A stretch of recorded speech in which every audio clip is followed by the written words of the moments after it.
Would you believe the weather was miserable indeed, very cold earlier this week in Adelaide. Now there's a bright blue backdrop for this extraordinary event, the Clipsal 500. Let's run through the necessary statistics for you. Race 1 of 2 this weekend, 250 of the 500 kilometres, 33 cars, 78 laps.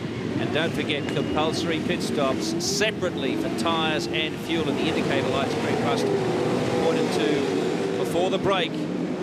We're ready to roll. And as the cars do roll, let's take a look at how they will line up for this first round of the new season. For only the second time in his career, the 22-year-old Rick Kelly on the pole with a reigning champion alongside Stephen Ellery. Best start, good effort in the top 10 shootout, and he's got Russell Ingall right alongside. Continuing on, the Talon Tough Tools grid, Greg Murphy, Stephen Richards, former teammates start alongside each other, and Craig Lowndes, both better electrical cars in the top 7 ahead of the Rat, Paul Radisich. Further back behind him, we've got Mark Scaife, and obviously he's got car speed, but can he use it? Certainly going to be congested in the early stages of the race. Jason Bright, John Bauer, Cameron McConville, who actually got fined yesterday for an incident in pit lane. He's $2,000 lighter than he was yesterday morning. Stephen Johnson, Paul Dumbrell, Todd Kelly, a mechanical problem in the distributor sidelining him for too much of the second session. Further back, half Tander, Paul Morris, Mark Winterbottom, Brad Jones, who had a broken rear roll bar. David Bernard, Jason Bargwanna, 21st and 22nd. That's not where Bargwanna wanted to start. Glenn Seaton's had somewhat of a tough weekend adapting to his new car, and Anthony Tratt starts 24th. Greg Ritter, the second of the Ford Performance Racing Falcons out of 25 and four-wheel, also struggling in comparison to his teammate, but he thinks he may have overcome those problems. Jason Richards, who had a very frustrating day yesterday, will document that, and Andrew Jones in his first official round for the Gary Rogers team.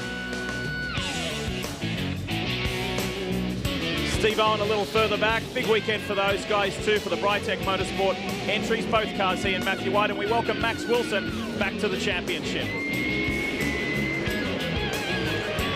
So as they come around to grid up, the last moment of a somewhat relaxed state. In a moment it all gets very serious. The business of this championship series begins shortly. There have been 12 of these 250-kilometre legs comprising the Clipsal 500 over the years, but only 4 drivers have ever won. Marcus Ambrose, Mark Scaife, Craig Lowndes. Lowndes and Scaife with 4 apiece. Ambrose with 3, and the other driver in the group includes Jason Bright. Greg. Just come out of the WPS bunker, Neil. Craig Baird, car 8, will start from pit lane. He's got a continuation, as I mentioned before, of those steering dramas. Also paid a quick visit to HRT and spoke to Richard Holway. He says the initial indications from Mark Scaife, both on this lap and the initial lap to head out of the pit lane onto the grid, were that this car is okay. Car 2, keep an eye out for it. Greg Murphy. Of course, that was one of the big stories of the off-season, wasn't it? Switching from the then Kmart Racing team to the Super Cheap Auto Racing team. Will he be able to enjoy success straight up here at the Clipsal 500? What a fabulous looking field, an amazing sight here. It is a true spectacle, this event. The fans have been wonderful all weekend. They are so into it. And we had something like 56,000, I think, Crompo yesterday, which is an incredible Friday crowd. It's really fantastic the way in which South Australia embraces this event. Terrific spectacle. And there are a lot of other things apart from the motor race that are attached to it that make it great. And they've come out in their droves today to enjoy this race. It's going to be a beauty, 78 laps, and it's hot out there. It's a tough track. There's no relaxing on this racetrack at all. And there is Craig Baird, forced to start from pit lane. It's been a miserable weekend for the Kiwis so far. The revs rise. The season is about to start. Let's go! Rick Kelly, the pole man, gets a nice jump on Marcus Ambrose. Stephen Ellery goes side by side with Russell Ingall. No one's got the jump yet, but Ambrose has. He leads into the first turn. Marcus was ideally positioned, and he made sure that Rick couldn't get back in to take up the perfect line at turn 1. And look at the gap that he's made already. Ingall to second as well. Stone Brothers Racing opening their account perfectly with 4 corners gone. Paul Radisich was very smart and made a quick jump on Craig Lowndes. Lowndes has lost 2 or 3 positions from the get-go. Meanwhile, his teammate Ellery is right in the thick of it. There is the 888 Better Electrical Ford. Had a tough time in the shootout yesterday, Craig Lowndes, but now he'll settle into a rhythm. Have a go at the gap that Marcus is opening on the run down to turn 8 for the first time. Great cold tyre run, clear air, making the most of it. We made mention yesterday when we watched practice, qualifying and the shootout that Marcus's car looks so good here. Here's a move. Mark Scaife on Radicic. Great braking manoeuvre. They go side by side through 9. The Rat fights back. Mark's on the wrong side now for turn 11. This was the one that caused grief. He's actually dropped a spot here, and Lowndes down the inside. Pretty aggressive stuff at the beginning of a 250-kilometre event, but they're not fooling around. Scaife got a brilliant start. That's why he got ahead of Lowndes, but Lowndes now comes back. Radicic has had a brilliant weekend in the Team Kiwi Racing Commodore. The first time he's ever driven a GM product. So far, it's yielding good results for him. Kelly making his way through the field as well. Todd Kelly was lining up for a move down the inside at turn 1. The order at the moment: Marcus Ambrose, Russell Ingall, Rick Kelly, Steve Ellery, Steve Richards, Greg Murphy, Paul Radicic, Craig Lowndes, Mark Scaife, Cam McConville. The standing lap and the fastest lap, obviously, Marcus Ambrose, a 30.14 and a 1.5 second gap. That's incredible at the end of the first 3.22 kilometres. Stephen Ellery will be enjoying his time where he is sitting right now, 4th place. He's right in the thick of it. Team principal Roland Dane was thrilled with his qualifying and shootout efforts yesterday. And this is Ellery's big chance in V8 Supercar Racing. Let's have a look at the start. The Zinger replay tells the story. Well, it certainly looked like an encouraging start for Rick, but then Marcus was able to make the most of it in the braking area, took the road back away from Rick, and they got through there remarkably cleanly. These days, the majority of the field are pretty vastly experienced at hustling these cars through awkward situations. Everybody knows you can't get through that 1-2 chicane complex 3 wide. Everybody's behaved themselves. They know that it's a long day. You've got to score points in this championship. You've got to stay out there. Todd Kelly with an amazing run. He qualified 15th. He's already picked off 5 people. Someone who's gone in the reverse order is the Cat Ford. Jason Bright went from 10th back to 15th. So he's gone the exact opposite to what Todd Kelly has done. And Todd, incredibly frustrated after yesterday, virtually missed the entire second practice session. Also, I correct myself there, Neil, qualifying. Pressure was on in the HRT camp, that's for sure. 24.7, the fastest lap of the race so far for Marcus Ambrose. He's eased the gap first to second out to 1.6 seconds. Ambrose, Ingall, Kelly, Ellery, Richards, Murphy, Radicic, Lowndes, Scaife, Kelly. McConville slipped back to 11th. Bow, Johnson, Dumbrell, Bright, Tander, Brad Jones, Paul Morris. That's your top 18. Marcus with the rear of the car just starting to squirrel around a little under brakes, and a huge crack as he popped the rev limiter on the downshift on the run into turn 9. If you've only just joined our telecast and you're wondering what these orange and green lights are that you can see through the windscreens on the car, they're positioned on the roll bar behind the A pillar, just beneath the number on the screen, as you can see. Compulsory pit stops in this race for both fuel and tyres. When your compulsory tyre stops completed, the green light is switched off by the driver. And a moment ago interrupted a radio message. It does sound like they have told him to switch to, of all things, to the reserves on the fuel on this car. So we'll keep you up to speed. Sounds like a problem for Winterbottom. Must have a fuel pump issue, and by switching to the reserve, they can still pick up from the tank. They've just got to be careful now, because he won't get any warning when it starts to splutter and it's out of fuel. It'll be right at the base of the tank. 24.1 last lap, the fastest for Marcus Ambrose. 1.8 second margin over his teammate. So he's easing away at a rate of 1 to 2/10 of a second a lap. Rick Kelly, Steve Ellery, Steve Richards, Greg Murphy, Paul Radicic, Craig Lowndes, Mark Scaife and Todd Kelly recovering. Many people think that car 11, the Castrol Perkins Commodore, Stephen Richards, is the one to watch in this race, and he's starting to mount a challenge on Stephen Ellery. Stephen Richards sits 5th at the moment. He's been hounding Ellery lap after lap and not yet made a move. There's the West Point Falcon, 17, the famous 17. Dick Johnson racing with the new sponsorship, and Stephen behind the wheel. Here's Russell Ingall. Big day for Russell. He grew up in Adelaide. His father Les is here today. He still lives in this town, and Russell would like nothing better than to win this first leg of the Clipsal 500. 23.8, the first driver in the 23s, Marcus Ambrose. 1.8 seconds is still the margin, first to second. They are burning around about, on average, 2.3 litres per lap. You need around between 180 and 190 litres to complete this race. Strategy is an issue here. The management of your fuel, where you take your fuel stop and where you take your compulsory tyre stop will play into the result. And as you'll see when the race unfolds, limited to 2 air guns or rattle guns in the pit lane, there are many different permutations for the way you can make your stop and deal with your tyre change. You may choose, for example, to change only 2 tyres. Remove yourself from a fighting bunch of cars on the track and vault them, jump back out in front. Or, of course, you can change all 4. That takes more time. If you're only changing 2 wheels and tyres, that's a 2.5 to 3 second stationary stop. If you go to change all 4 under the new rules, it's about 8 seconds a move here. Here we go. Stephen Richards. Persistence pays off there. And that was a fairly easy overtaking move on the inside into turn 9. And I think Stephen Ellery realised he could not hold Stephen Richards off for any longer. Richards has got a very strong car. Historically, he's been very good here. Last year, he put in 2 blinders and he pressured Marcus Ambrose all the way. His run came undone yesterday in the shootout at turn 9 when he locked the rear brakes right at the last bit of the stop, and it messed up the lap. But expect him to be very strong as the afternoon wears on. And I think it's fair to say, too, that was an uncharacteristic mistake from Stephen Richards. He's a relatively calm and methodical driver in his approach to racing. He was frustrated with himself yesterday afternoon. No surprise there. 1.9 seconds the margin, Ambrose to Ingle. 23.8 the last lap for Marcus. 23.9 the last lap for Ingle, so he's matching as we go on board with Super Cheap Auto Racing's Greg Murphy. This is working up through the series of left and rights, 5, 6. This is 6. It's all second gear stuff. They're using the lowest of the diff ratios that are available to the category. There are 3 of those final drive ratios. This is the 3.7.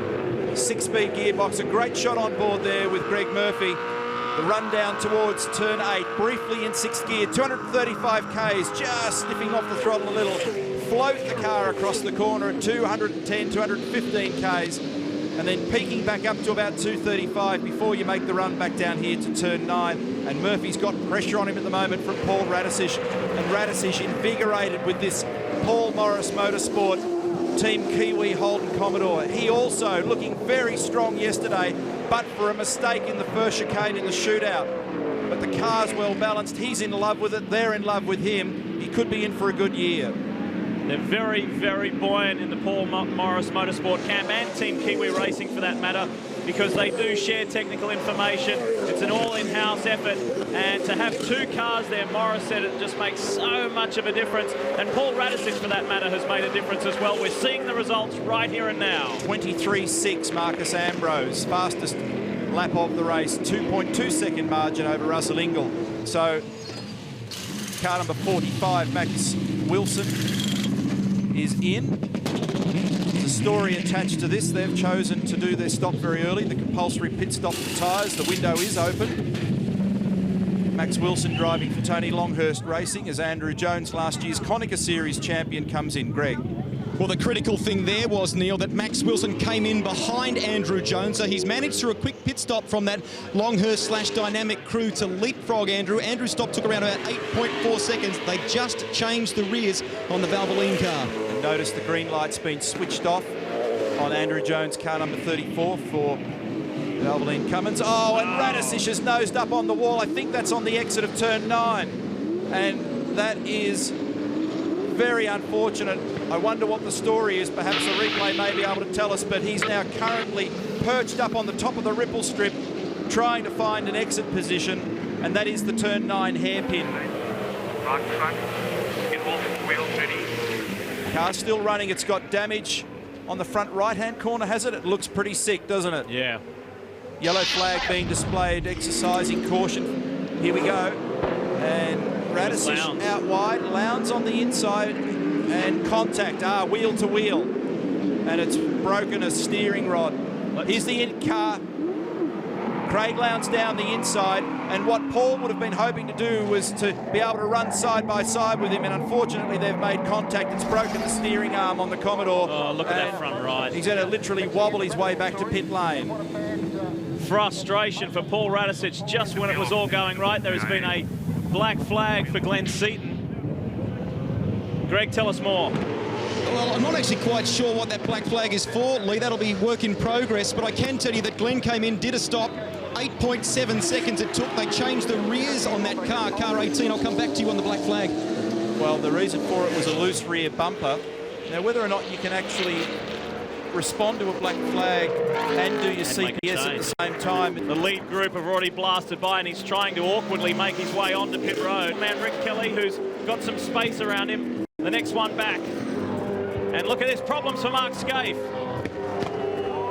After trouble in qualifying yesterday. Straight out the front. The hassles continue.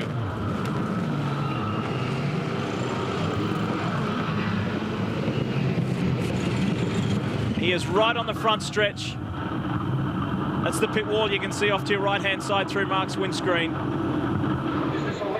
Jason Bright has pitted. He's done. One of the Orcon Falcons is done as well. Daryl. I just had a quick chat to Robbie Starr, and he's just looked at me. He's trying to speak to Mark now, and he said, it's just cut out, it's cut out. I said, electric. He said, I know, it's just stopped. And this is the legacy. Along still on the starter motor.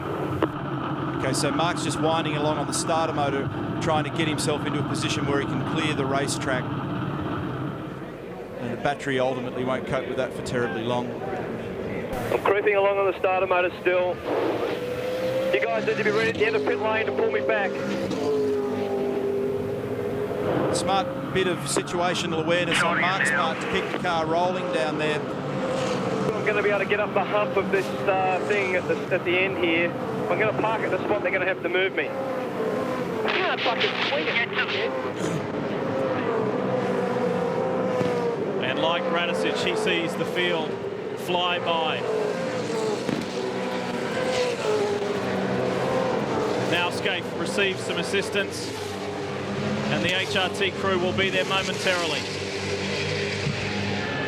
Just trying to get a definition on that question I raised for myself before, and I don't believe that you can actually do anything other than the compulsory tasks in the CPS tyre stop. So I think the officials will probably look at that for Dick Johnson Racing. This is a good scrap that's been going on for quite some time. Two guys who enjoyed a Bathurst win together, Greg Murphy, Craig Lowndes. The PWR Super Cheap Auto Racing and the 888 Better Electrical Falcon. Greg. The agonising wait for Paul Radicic continues. I've just had a word to Martin Collins. They are changing the tyre rod. It's broken on the front right of that car. They're taking an opportunity to fill up some more dry ice in the cooling system in that car. Very quickly, guys. Fastest pit stop that I've seen so far, 4.8 seconds. They changed the rear tyres on Jason Bright's car. Only rears for FPR. It's interesting, you know, Greg, because people I was watching this morning in the cool of the morning and no pressure, people doing that in under 3 seconds. You get into a race scenario, the pit lane's more congested, the whole thing's more pressurised, there's more temperature everywhere, it becomes a 4-something second task. We're up and running, and it's already been an eventful Clipsal 500. So much longer to go, though. And the reigning champion of this race and the series, Marcus Ambrose, leads the way. How fast are the Stone Brothers cars? Marcus Ambrose, fastest lap of the race on lap 12. A 1:23.5 and a 2.5 second lead. He's now put another 2/10 on top of that over his teammate Russell Ingall. And the gap to Rick Kelly in third place is almost 5 seconds. Already we're seeing a variation in pit stop strategy and a variation in the tyre changes in this race. So the new rules are playing a part. And certainly Mark Scaife will lament the fact that he didn't get a warm-up. Electrical problems have sent him temporarily, at least, out of the picture. This is Mark Winterbottom's car, car 20. Now they have elected, first car I've seen initially, to change all 4 tyres. Mark has just shut it down. They've got a fuel pressure problem in this car. They've been looking in the boot for some time at the fuel pump. The dramas for the Orcon team. Mark Larkham's boys will go to work there, but that's not the way that Mark Winterbottom wanted to start the year. Meanwhile, back at it, it's Ambrose and Ingall still 1 and 2, Rick Kelly 3, Stephen Richards 4, Ellery is 5th, and this battle here continues. It's been brilliant between Murphy and Lowndes, and Todd Kelly has bought into this argument as well, so it's a 3-car scrap. Todd Kelly's just quietly sneaking along at the moment as well and underlining what we already know, that the car's quick. He was quick in Melbourne. a terrible mistake for him on the first day when the safety car was deployed in slightly greasy conditions when he got up on the ripple strip, put paid to what could have been a good weekend. Had a drama yesterday with the car, which we've detailed, put him back in the order a little bit. And he did get out in qualifying. Problem was he locked the front brakes on the run to the final corner and he flat spotted the tyre. His engineer Matthew Crawford had to bring him in, replace the tyre. They can still use that tyre as a rear. The mark on it wasn't that bad that they needed to bin it, but it's always hard in these races when you've got to start to deal with all that midfield traffic and use more of your car, your brakes, your fuel and every other thing, including yourself. Look at Lowndes working Murphy over here. It's the super cheap Auto Commodore, the better electrical Ford. Lowndes thinks he's got a chance here. He's side by side with Greg now. Is he close enough? The big drag race, and he's got him. Lowndes moves one position ahead. Todd's going to have a piece of this action as well as they get down to the braking area. He's ideally positioned. Cam McConville's in monitoring as well behind in 33, and under he goes. Pretty textbook, that one. So the two-car battle became 3, now it's 4. McConville has had a pretty impressive start to this new season with a brand new Repco Valvoline Cummins Commodore. Good first race at the Australian Grand Prix support event, made a slight error in the second by his own admission, but generally it was a positive weekend and this is a great way to start the championship. Cameron was quite frustrated yesterday. He felt he was held up by Paul Morris on his qualifying lap and they had a little thing. There may be a problem with the left front tyre or something. Has it been locking a wheel? It's Greg Murphy. He's asking a question. On board. Yeah, looks like it might have been locking the wheel slightly.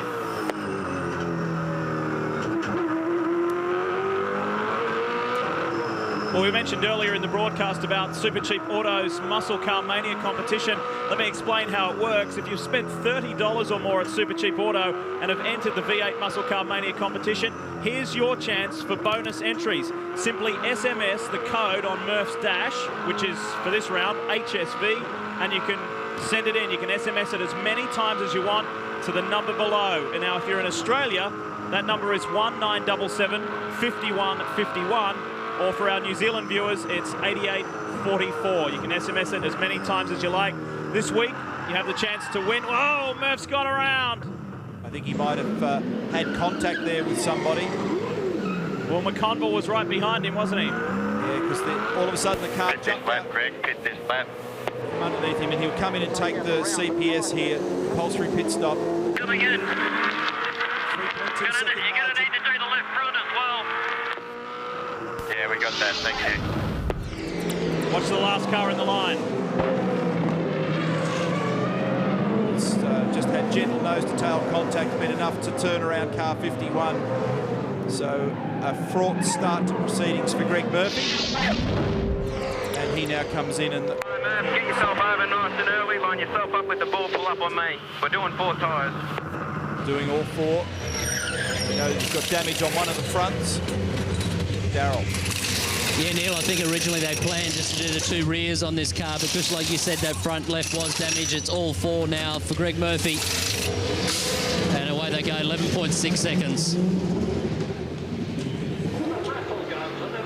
Well, it's a terrific start for the Stone brothers at the moment, well in command, and also a great start to the season for the HSV dealer team car of Rick Kelly. Pole position yesterday, 3rd at the moment, and having a relatively quiet run. Been a busy start to the event for this fella though, because he was under pressure the whole way from Craig Lance, who slipped by. He started to slip down the order a bit, and probably because he pinched the front tyre a little bit. Doesn't have much of a flat spot mark on there to hurt your pace. Meantime, this fella with a 3.4 second lead over his teammate is cruising along, and if you looked at the cars carefully yesterday, there was no reason to believe that it'd be anything but this. The car is riding the bumps across the streets of Adelaide so beautifully, across that curbing, through the turn 1 and 2 chicane. He's got his foot in hard and early, so he's able to lengthen all the straight segments with terrific traction. They certainly have a setup that works beautifully here, and Marcus is well in rhythm with the car. Let's have a listen to a lap around this street circuit with Marcus.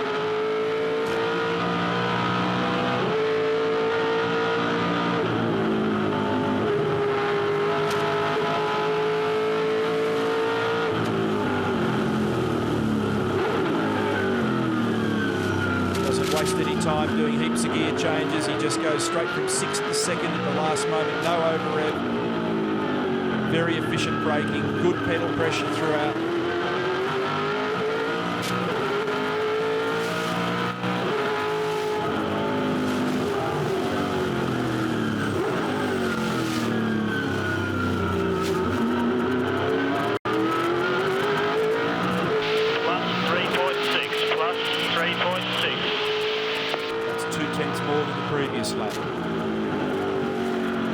No wheel spin coming off the final corner in second gear. The car's just working beautifully around here.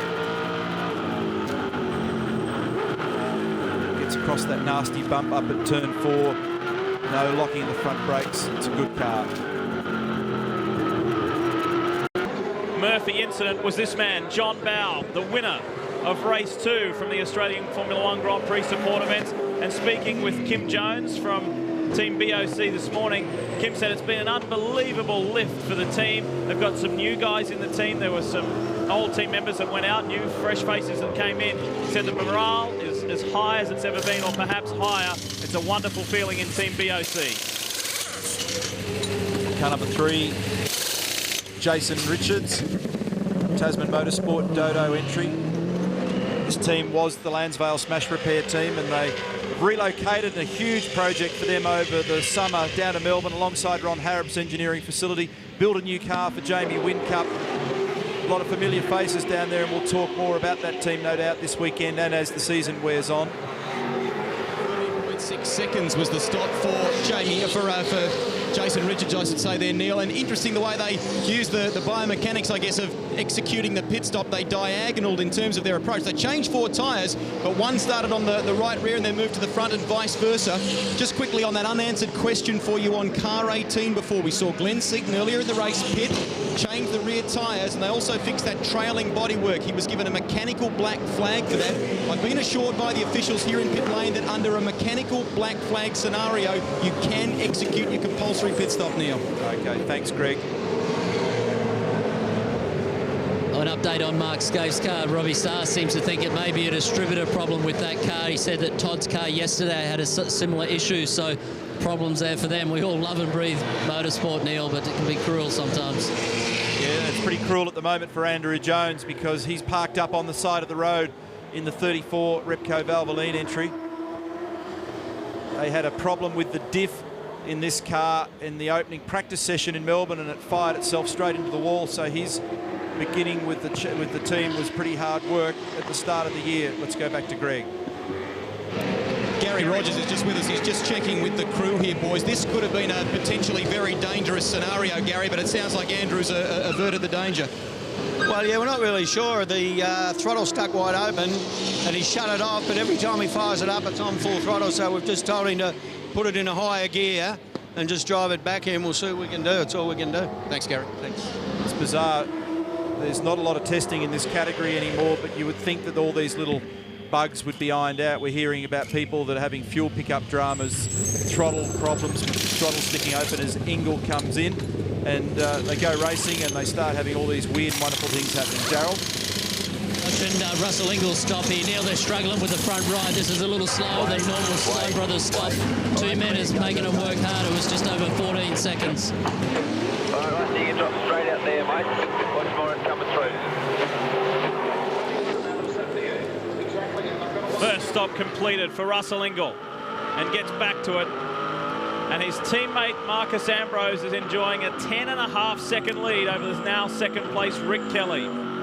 Interestingly, they're choosing, the key guys are choosing to come in at about the same time as they did this time last year for their compulsory tyre stop. Russell had a mini moment there back at turn 5 on cold tyres.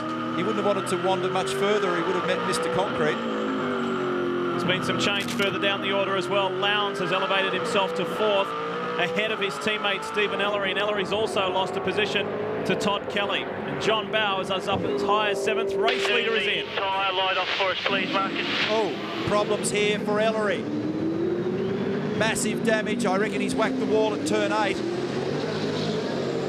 And as that camera just tilts, you would have seen turn 8 in the background. He's come to a stop on the braking approach to turn 9 as Marcus comes in.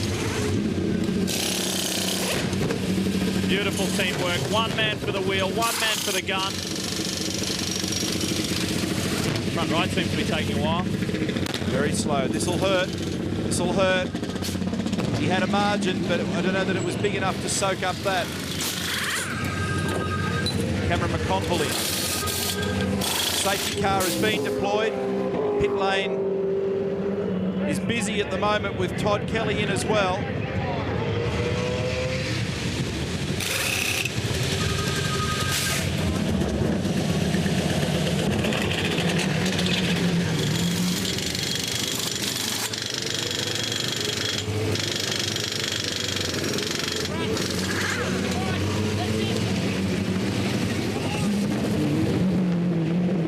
Frantic activity down there. It was all a bit of chaos, It was.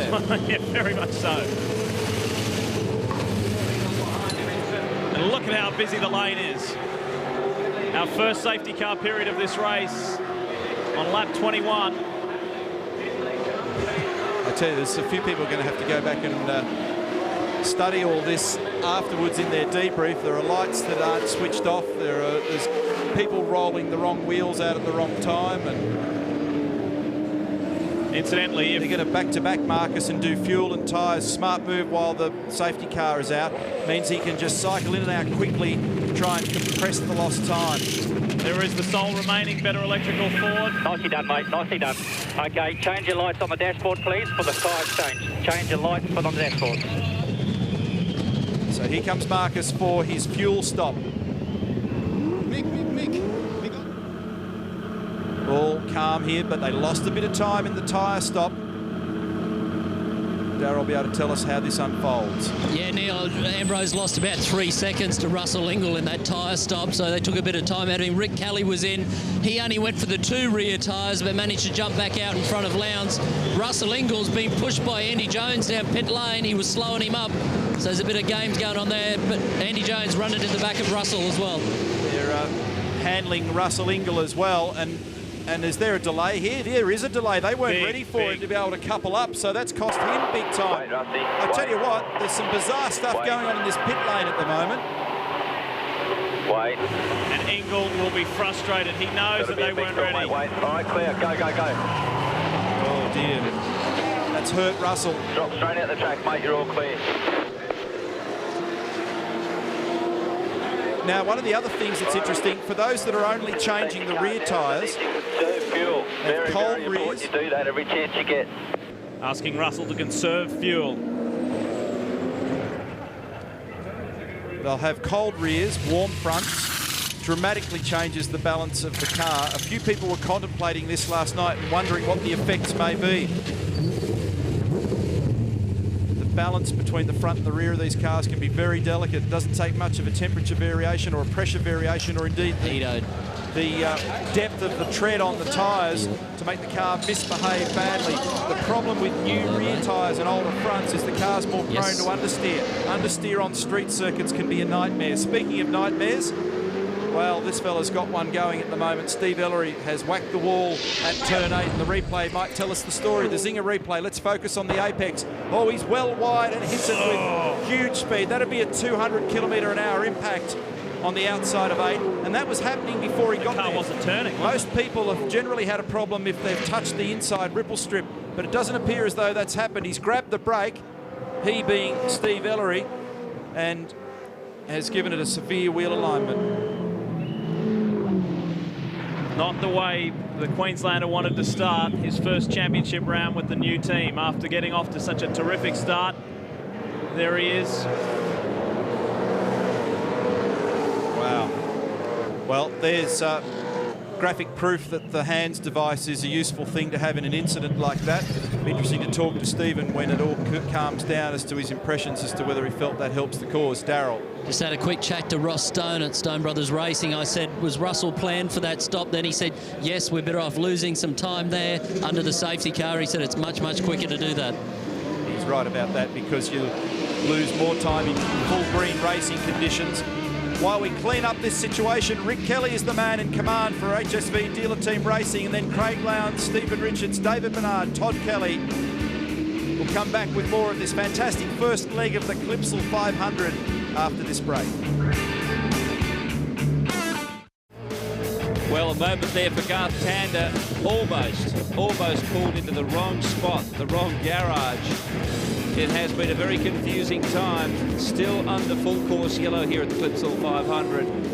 And Rick Kelly leads from Craig Lowndes and Stephen Richards. But of those drivers to make both stops, Marcus Ambrose is first. He's 12th at the moment. The next driver to have made both stops is Stephen Johnson in 16th position. And a few more spots back to Russell Ingall, who you might recall did have a longer than expected pit stop, although they decided that it would be better off having him in a queue under yellow than to try and bring him in later on. Russell's in 19th position, but a very, very interesting race panning out here. And what can the drivers do, those who've not made both stops? Can they make the most of track position and try and reel in Ambrose? You can see the track cleanup continuing there, and that was because of Stephen Ellery's huge crash at turn 8. We've got some replays for you. Neil, take a look at this. Stephen Ellery runs off at turn 11. That's the answer. Boom. That's the answer. The Zinger replay shows him nosing the wall behind the pit complex here at turn 11. That's what trapped Mark Scaife. It's done damage to the front of the car, and that's triggered this incident here. And obviously it's broken something in the front suspension or bent it, damaged it in some way, and that's fired him into the outside wall at turn 8. Been running my numbers here for a moment. Marcus Ambrose came in for fuel on lap 22. Out of a 78-lap race, that leaves 56 laps. At on average 2.3 litres a lap. That means you need 128.8 litres to get you to the end. There are 120-litre tanks in this car. So the reason that they're calling both Marcus and Russell to be conservative with fuel is they've taken a gamble. They know they're tight. They know the safety car is going to be out for a while, and they're betting on another one before the day's done. And they've been more aggressive in their fuel strategy than others. That's an interesting one. We don't know their fuel burn. These are based on averages, but that gives you a bit of an idea as to how you can play the luck game, and it's often more than luck in this business. And this safety car period is continuing. We've just received word that the concrete wall, the safety barrier, has been moved some 18 inches from the impact of Stephen Ellery. And we are waiting for that situation, that problem, to be rectified. Mark Howard. Boys, Jason Richards came into the pits about 3 minutes ago. He drove straight into the garage. He had a puncture of his right rear tyre and was complaining of a wobble in the front of his car. He was in there for about 6 minutes. They fixed the tyre. They couldn't sort out the front of the car, and they sent him straight back out. Directly behind me, Stephen Richards has been in. Fuel stop, perfectly done. He's out back on track. Craig Baird team has called him in under the safety car. He's got front end woes with that car all weekend. This time around it was the right hand front caliper was leaking fluid. They did the pitch bolt up on that and sent him back out. Both of the Gary Rogers Motorsport Commodores have been in for their stops, around about 12.4 seconds for both Cam McConville and Andrew Jones in terms of the worth of fuel going in. But we've found the problem, Gary Rogers, for Andy Jones. Greg, it's amazing, isn't it? We had a Chinese meal last night. I think we ran over the Chinaman. What's happened? I mean, that's an electrical connector box out of a car. It looks like a road car, to be quite honest.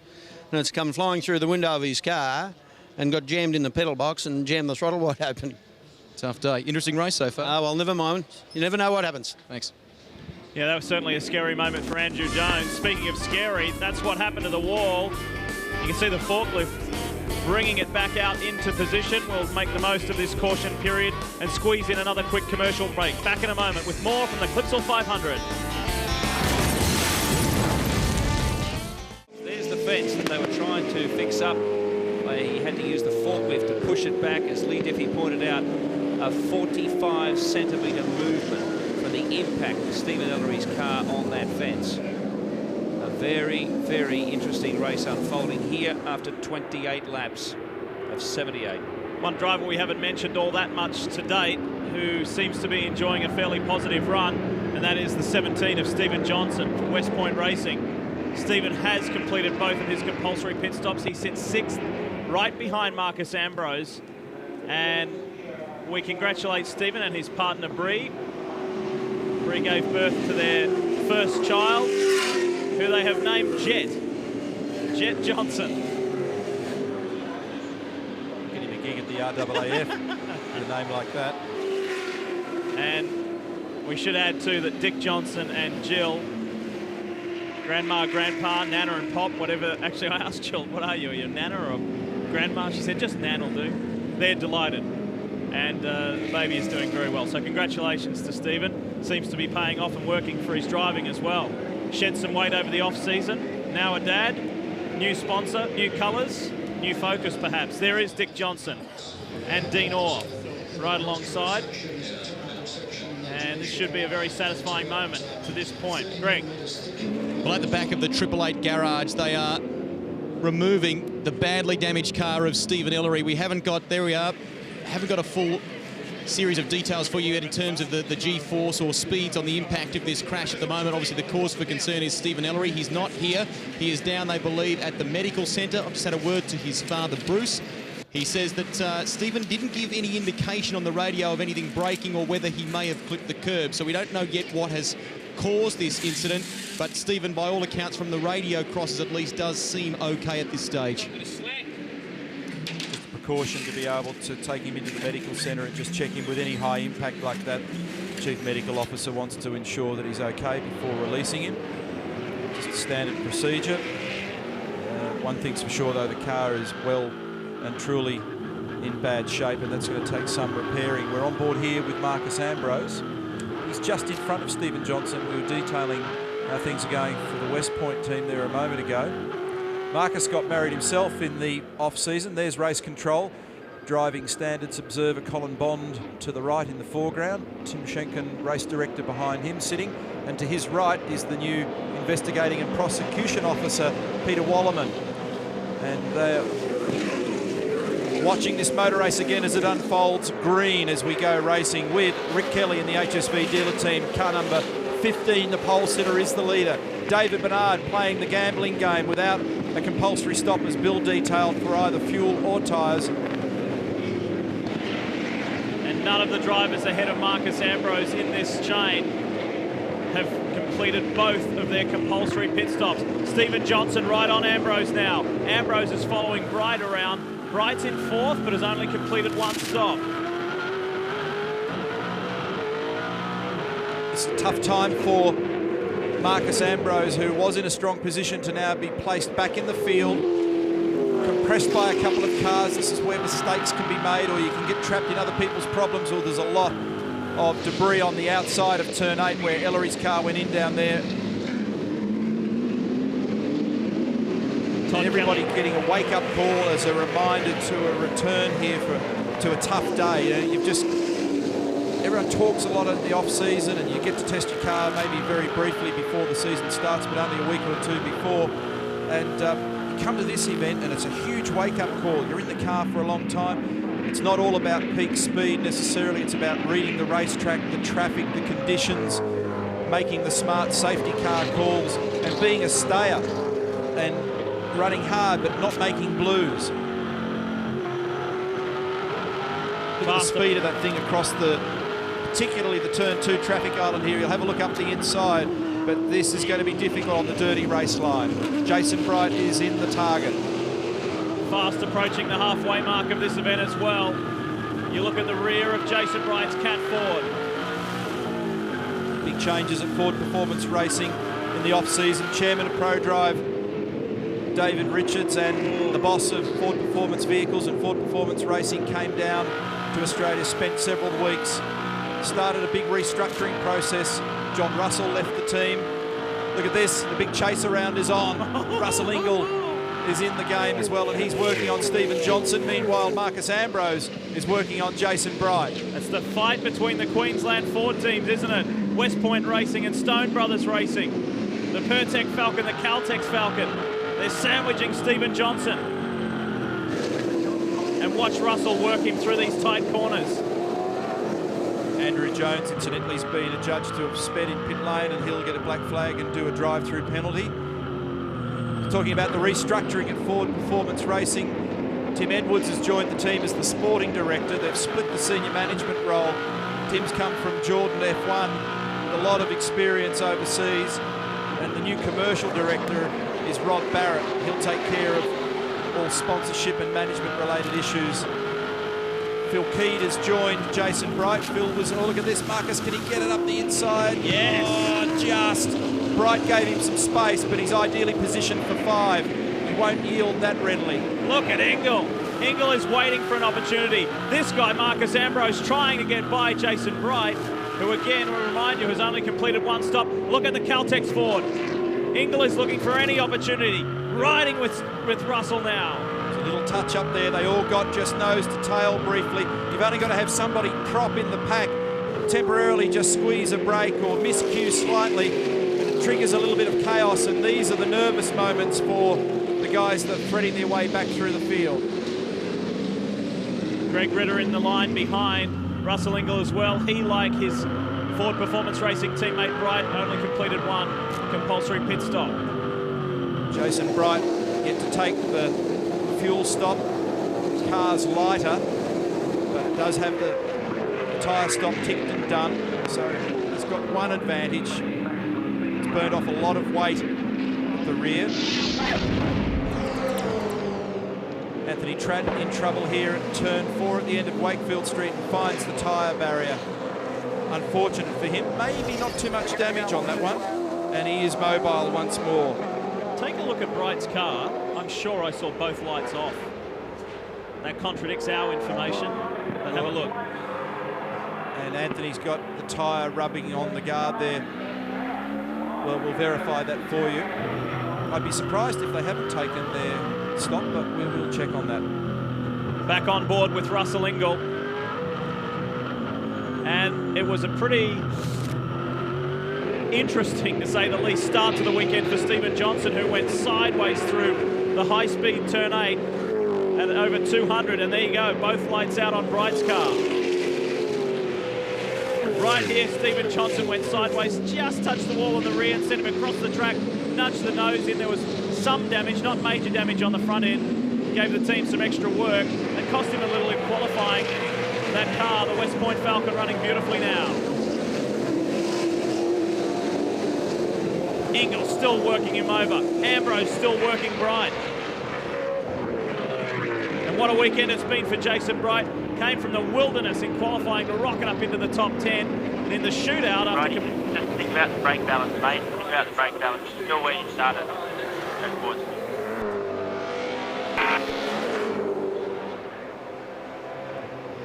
John Bowe has also picked up a drive-through penalty for a pit lane infringement in car number 12, and here he is serving the penalty. Excruciating when you have to roll through there at 40 kilometres an hour and let all those cars go by. Flick the switch off and away you go. And you've got to settle yourself down in these circumstances at a time when it is very difficult when the blood is boiling. There'll be some relief for Glenn Seaton as well in his new ride. After being well down the order and saying he was simply struggling for speed, Seaton has completed both stops and is running in 10th. Darryl. Well, Jeff, I guess people need to explain to him how hard it is to change or fix a distributor in one of these HMS engines. Yeah, Darryl, with the Chevrolet engine, the distributor's at the back where the Ford's at the front. And with the manifolding and the engine so close to the rear firewall, there's not a lot of room around the distributor, so it's basically take the manifold off to get the distributor out. And it's something that happened in Todd's car, and we thought we'd got the problem nailed, but it's a customer part which we buy in, one of the only, and it's just poor quality, and it's something that we hopefully will do in-house later on. You think you'll be able to get the problem fixed for Mark tomorrow to get through the race, and Todd's car will be all right? The guys are trying. The engine guys are in there trying to get it out, at least to get some qualification for tomorrow's race. Thanks, Jeff. Okay, thanks. As the move is made by Marcus Ambrose, they did actually pluck the distributor out of Scaife's car in the early hours of this morning to ensure that it didn't have the same problem as Todd Kelly's car, but obviously whatever the drama is there, it's something they didn't get on top of. So, and a problem for Jason Richards yesterday, and the supplier for Jason Richards and both the HRT cars is the same. I'm sure that'll be discussed next week. We have had an information update as Russell Ingle looks for a way through. Bright's team, Ford Performance Racing, has just confirmed that he has only changed tyres. So the lights are incorrect on his car. Lights are incorrect. Simon Wills here making a move. Big lunge down the inside at turn 9. And Johnson gets through on the inside of Bright. Russell Ingle has contact between the two Fords. This is where these races start to become really hard work. 35 laps banked, 78 lap race. Traffic, it's not sorted now in speed order, it's mixed up. Some people have stopped, some have taken their 2 stops, some have taken 1. Some have got heavy loads of fuel, lighter loads of fuel, newer and older tyres. Ambrose down the outside of the WPS car, and I think he made it stick. On board with Russell Ingall, watch here. It's really because Jason was really kept out wide there, Jason Bright at turn 9. And his progress was slowed a little bit by the passing Stephen Johnson car. 2 guys screaming for another caution are Rick and Todd Kelly. First and second in this race at the moment, but only 1 compulsory stop performed. Mark. Craig Baird, you've been in the garage for about 3 minutes. You're still in the car. What's happening? Yeah, mate, we've had some power steering dramas since the beginning of the race, and then we went into turn 8 and jammed the throttle on, so it wasn't a very good feeling, mate. Not a good ride at all. Been a fairly frustrating weekend? Yeah, very much, mate. It's just one of those weekends. We'll put it down to experience. Has been a tough one for Craig Baird. His teammate out on track in the right pattern Shakespeare Falcon is David Bernard, who gets sideways. Johnson is working the back of him. I believe that owner of the team, Craig Gore, is due to have a media conference today as Stevie Johnson gets up the inside. We're preparing for a break. Craig, I understand, is going to have an involvement in a Champ Car team in 2005. We'll find out more about that. And more about the Clipsal 500 as the race unfolds. Rick Kelly is the leader at this point. We'll be back in a moment.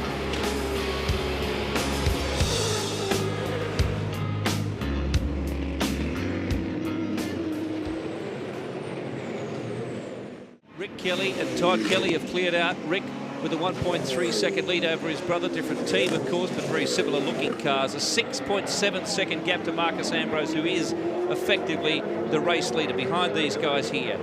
And he's made both stops. The surprise, perhaps, is that Stephen Johnson is the 4th place car overall and 2nd of those to have made both stops. It's been a very clever move from West Point Racing, and Russell Ingall is on the other side of Stephen Johnson.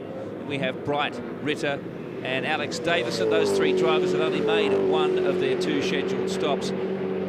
Bradley Jones and Glenn Seaton, strong performances to leap into the top 10 after not looking exceptionally quick in practice and qualifying. And Stephen Richards, quite the opposite really, because he was in the shootout, looked to have a very fast car, but has been shuffled back to 11th place, having made both stops. So some interesting aspects of this race. And Lee Diffie, the other interesting aspect of it is there's been a lot of breakages, a lot of problems going on in pit lane, and I wonder if that has anything to do with the lack of warm-up, or is it just the hard circuit we're on? I think it's a lot of it's to do with the hard circuit, Billy, and it seems as though the teams that have had problems early in the weekend are the ones that are still experiencing those problems. Some damage to the back of the Autobahn Commodore for Alex Davison, who at the moment runs 8th in the Autobahn. He's yet to complete another stop, and the question begs about the Kelly brothers. They had the opportunity to pit for the HSV dealer team and the Holden Racing team.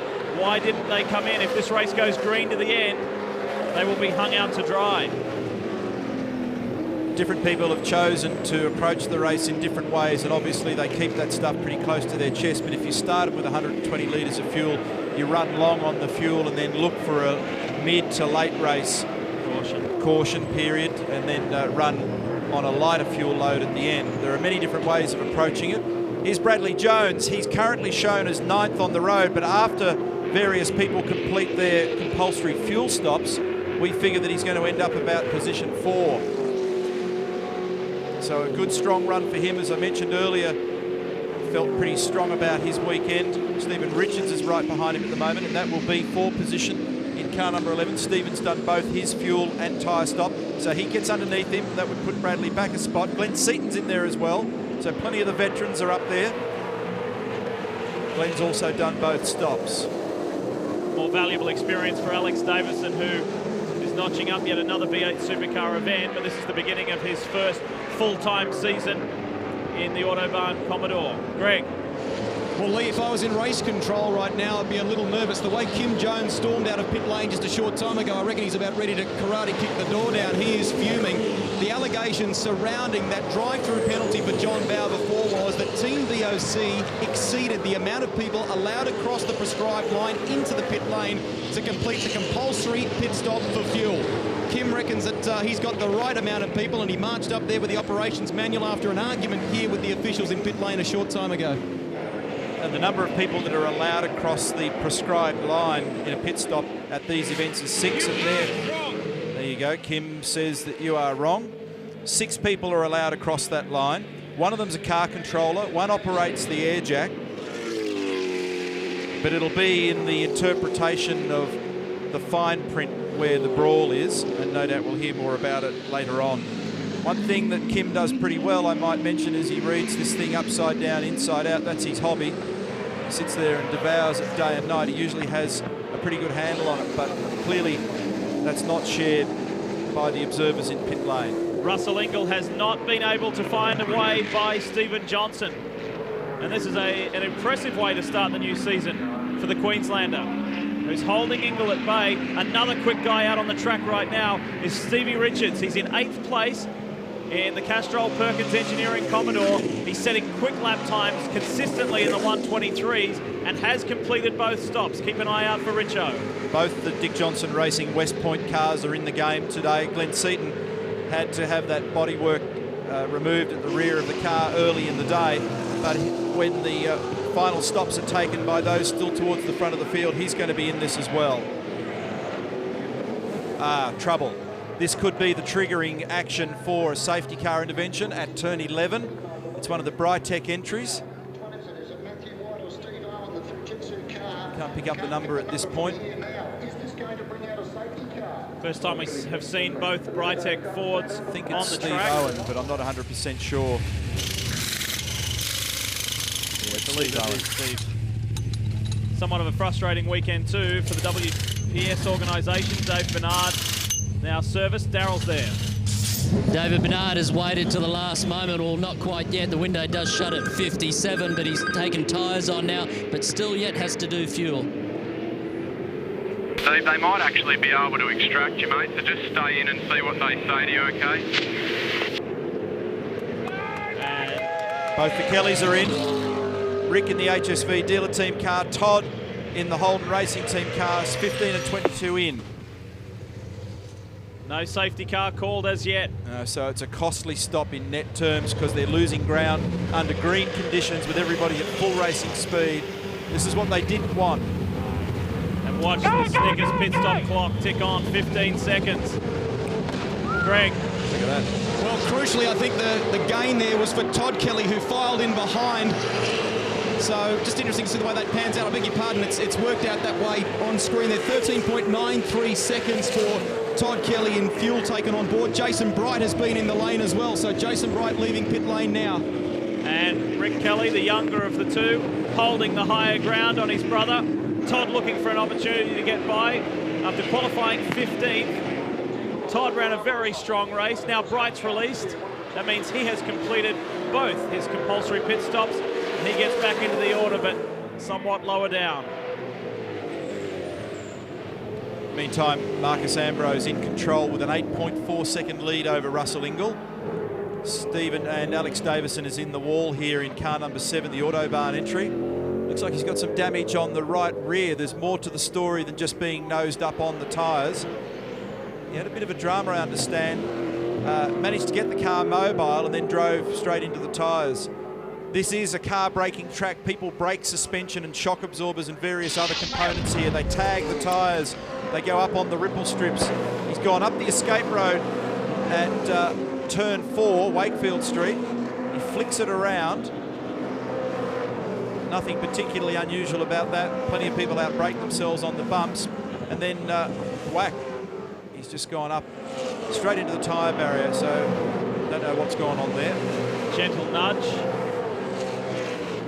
Second occasion. Here we go. Now we know more about the story. Until the green snow. So, pretty light contact. But there is some other damage on that car on the right rear, so there could be some other elements involved in this situation. He was getting worked over before, Neil. He was in the thick of it. Let's get down to Greg. He's with Kim Jones. I think he's had a little bit of time just to simmer down a bit, Lee. Where are you at in this process? It does sound like the conjecture is over the fireman and his position where he was standing in that fuel stop for John Bowe. Is that right? Yeah, the rules are a bit confusing. It actually says you're only allowed 6 people over the line working on the car, and that's the operative part, working on the car. We only had 6 people working on the car. The fireman has to be there because he has to hold the fire extinguisher. Has nothing to do with the pit stop unless there's a fire. There was no fire, he wasn't working on the car, and he actually was behind the line, standing behind the car. So we only had 6 people over the line. An official has counted us as having 7. We've done the penalty. I've spoken to the people in race control, and they're going to look at it after the event. But maybe that's a little bit too late. We think we understand the rules. We'll find out. It'll just be clarified at the end. Thanks, Kim. Thank you very much. Well done. Good effort from Brad so far too, by the way. Thank you. A good strategy going with both cars. Unfortunately, John's been put back by this, but we'll shoulder on. We'll go forward. I think the safety car's about to come out here. I've seen the SC boards displayed. The yellow flags are coming out. Sorry to break away there, guys, but that's the safety car that the Kellys, for example, needed. And it came too late. Just ended up in a position where they've had to take their stop in green conditions. To give you an indication of where it's brought them out. Car remain on standby. It's the voice of Tim Schenken, the race director. In the operations manual, section D, rule 11.2, personnel, unless otherwise specified in the supplementary regulations, each car may be attended by a maximum of, in this case, 11.2.1.1, 6 people across the prescribed line. The car you need to pick up, coming towards you now, Tim. 60 kilometres now till we get the line formed. At 60. And there is the WPS safety car intervening and grabbing the field. Marcus is the leader. 6 people across the prescribed line when carrying out any pit stop in any race. And then there are a series of sub-points. Now, what it'll get down to is what Kim was talking about before, where the actual lines are on the road as we look at the refuelling here of car number 45, I believe that was. Yeah, Simon Wills and Greg Ritter both getting serviced at the moment. Don't worry about Kim Jones reading the operations manual. You like it as well. Well, there's lots of fun things in here. This keeps you amused for hours on end. So Greg Ritter taking his fuel. Most of the field have ticked that box now. Here's the order. Ambrose, look at the margin he's got, but that's all whittled away in the safety car. Ingle, Johnson, Richards, Jones, and Craig Lowndes. We'll be back right after this. As they finished last year, it's Ambrose and Ingle for Stone Brothers at the head of the pack. Stephen Johnson next, followed by Stephen Richards, who, after seeing a couple of guys ahead of him who had only made 1 stop of 2, falling away. Oh, here's problems. Major problems for Greg Ritter. He has either slapped the wall somewhere. It's broken a Watts link, either the bolt or the bracket, and the whole diff housing is floating left and right in the car. I'm going to put it in the garage. Mate, bring it in nice and slowly. Not a lot of joy there when 2 things are steering the car, the driver and some other thing. So they'll have to put that back in the bunker and deal with that. May not take too long to fix it. 28 laps left to run. And this is from earlier on with Greg Ritter running wide at turn 13. There's another car on the inside there, but doesn't appear to be any This is critical, contact. Lee. This is Russell Ingle down the inside of Stephen Johnson down at turn 9, and he did it very easily. Stephen gave him some space. That was for position. Ingle looks racy at the moment. 1.2 second margin the last time through between Ambrose and Ingle. Their best laps in the race to date, 23.5 for Marcus back on lap 12 and 23.7 for Russell on lap 7. Remember, they enjoy clean air at the start of the race. And then it's Stephen Johnson, Stephen Richards, Brad Jones, Craig Lowndes, Greg Murphy, Garth Tander, Glenn Seaton and Cameron McConville. Sorry, Lee. That's an intriguing scrap there between Lowndes, Murphy. Tander's fast on the approach as well. Look at this, further back. Murphy has a think about it. Not quite close enough. It's Lowndes that he's working away on, which is the opposite to the way things were at the beginning of the day when the pressure was coming from the other direction. just outside the top 10 was the point that I wanted to make with Jamie Whincup, who's having a good run in his opening championship round this year, Greg. Well, the FPR team are going to work here, and the message that they've given to Greg Ritter is this is going to take some time so you can get out of the car. We'll let him do that. They're already at work. This is a tough way for Greg Ritter to start the championship. Did it give you any warning that it was going, Greg? Did you clip the wall or anything along those lines? No, it was quite strange actually. The brake pedal went a little bit funny, and then about half a lap later the watch linkage broke or something in the rear pack. So a bit unfortunate. The car was going along quite nicely, so you know we'll have a look at it tonight and have a go tomorrow. Game over. You're not going to try and get out and salvage some laps today? It doesn't appear so. You know, I'll just have to see what the problem is and then go from there. Thanks, Greg. No worries. What happens is the motocross jumping of the cars across the curbing here, particularly at turns 1 and 2, puts more strain on the car than at any other race meeting we go to, and that's why you're seeing failures. This is the battle, a real positional battle between Jones, Lowndes and Murphy. We're on board with Craig, looking down the inside of Brad. Now there's been a ruling by the investigating and prosecution officer and the driving standards observer, and they were briefed about this in this morning's driver's briefing. Rusty, just be careful of oil around the pit entry, mate. Oil the pit entry. There's not to be a situation going into turn 8 like we had last year, where you get a minimal overlap between cars, and there's a problem here. Bargwanna. And Bargwanna has dropped oil. He's up against the fence. That was the warning to Russell Ingall that you heard on the team radio. Cars are not permitted, I'll finish that sentence, to run slightly side by side through 8. If you're going to have a go, you've got to be right up alongside, otherwise get out of it is the message. Oh, Bargwanna, that's a huge hit. Car got wide, got on the marbles, just slightly wide of the ideal race line. He couldn't gather it up, and that's a 210 km/h impact with the wall on the exit of turn 8. He'd worked his way into the top 15 nicely, but the day's done now. Actually, and this has all happened further down the road. He must have gone further along the road and then has locked up.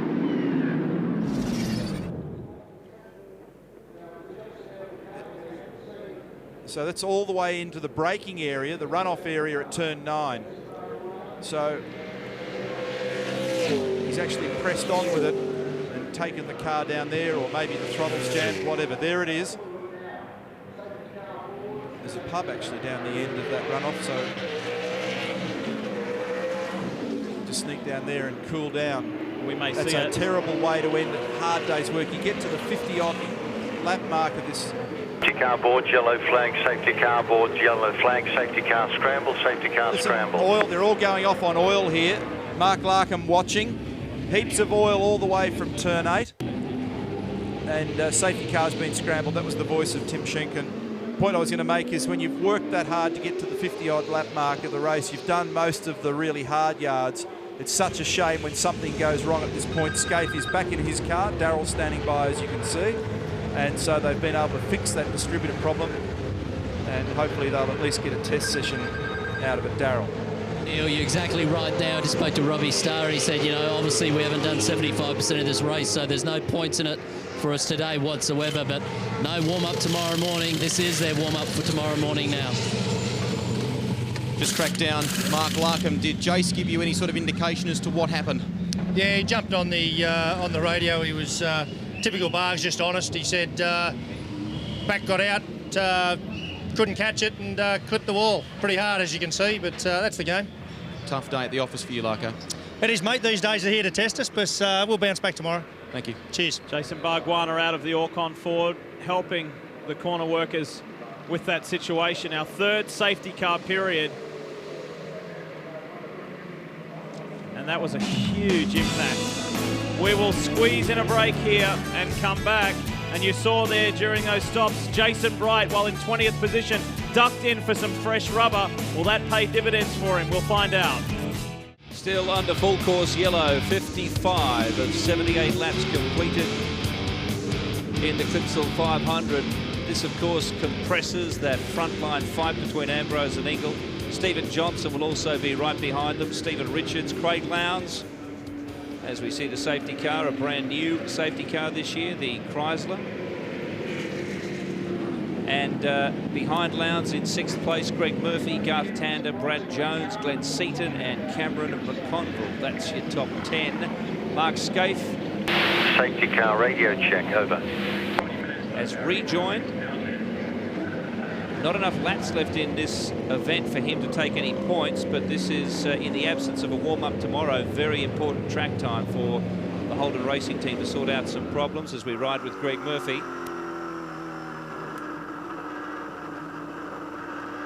And while we ride with Greg Murphy, Billy, just a reminder that if you've spent $30 or more at Super Cheap Auto and have entered the V8 Muscle Car Mania competition, here's your chance for some bonus entry. Simply SMS the code on Murph's Dash, which happens to be for this round HSV, and you can do it as many times as you want to the number below. For Australian viewers, 1977 5151, or in New Zealand, 8844, and you have a chance to win for this week a workshop tour of Super Cheap Auto Racing and HSV, including dinner with Greg Murphy and Paul Wheel, plus some Super Cheap Auto Racing merchandise. So a great competition, and all you have to do is SMS the code word HSV for this round to those respective numbers. Good luck.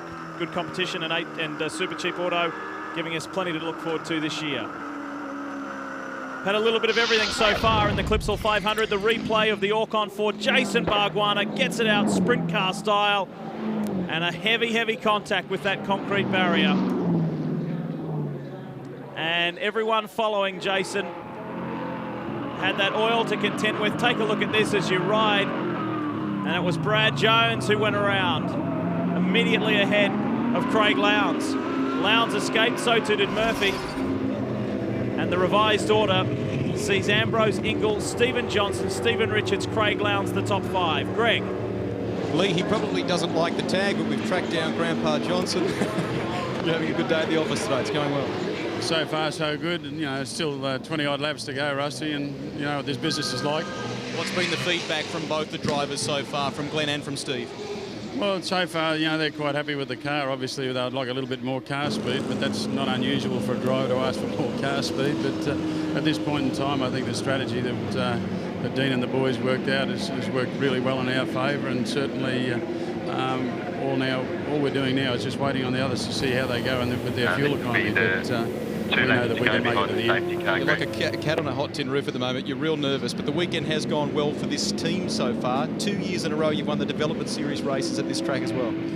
Well, you know, that's a real boost for the guys as well, because they know that they've got a reasonably good car, and Dean did a fantastic job in the Development Series, and the two boys are out there at the moment doing a reasonably good job at the same time, and to come out of here with a result today will really give everyone a great boost that they deserve. Yeah, well done to Dean Cantor, and we'll let you get back to it. Thanks, Dick. Thanks, pal. A little bit of a temperature update in the later stage of this race. It's 27 ambient at the moment, 36 on the ground on the track, and you put 20 on top of that. That's what it is in the cockpit. You watch Marcus Ambrose earlier there rolling his sleeves up under the safety car. There's not much air flowing through those cars going slow. You can understand why at 56 degrees. They actually tested late last year at Eastern Creek a little clamshell on the leading edge of the roofline of the cars. It's not yet been ratified. I had an opportunity to drive a car at the end of last season with one on. It made a huge difference as Simon Wills got some problems trying to restart the Boomerang 44 entry. And it's about air circulation in the cabin with the cars. In these safety car periods, it's absolutely impossible to try and combat the temperature inside the cockpit. It's just, it builds up so badly. Now, we've got a problem here with Max Wilson, car number 45. Looking at that replay before, that oil that you can see that's come from the Bargwanna car all the way from turn 8 down through turn 9, trapped Brad Jones. He got the left side of the car on the oil under maximum threshold braking pressure. He couldn't pull it up with the lack of grip and looped the car. In the background of that shot in the replay, though, I saw that he gathered it up pretty quickly and he's climbed back on into position, and Max Wilson is continuing to have some dramas here. So both the Team Dynamic and the Tony Longhurst Racing entries have got some problems. They're in the wars. Here's the order, though. The Stone Brothers Racing cars have got speed to burn, and they lead this motor race. Stevie Johnson is third. It's Ford 1, 2 and 3. We'll be back with more after this. 20 laps to go, still under safety car at the Clipsal 500. Ambrose leading Ingle, Johnson, Brad Jones back into the pits. You might recall he had that spin on some oil dumped on the circuit after Bargwanna's crash. Why would he be doing this, I wonder? This is a question that needs answering. Maybe he flat spotted when he had that half spin down there, and they're taking the opportunity to do that side of the car rather than just one in isolation. And Greg might have more to add. Neil, I need to clarify, but I did intercept a radio transmission before, and it sounded like from Bradley that it was, he said, worse than anything he's driven in the recent past. So I'm suggesting that that spin has, in fact, flat-spotted more than one tyre, and that's the reason he's in. I'll clarify it for you. I'm down at Team Dynamic as well, and a pretty frustrated Oscar Fioradono can't talk to us at the moment. Simon Wills's car has some sort of ECU drama. They've just managed to fire it up. Max Wilson parked on the side of the track with an engine problem in the other car, 45. They've tried to radio Max to diagnose the problem and maybe get him to walk through a procedure and try and get it going again, but they have a radio problem there as well, so they're not having much luck here today.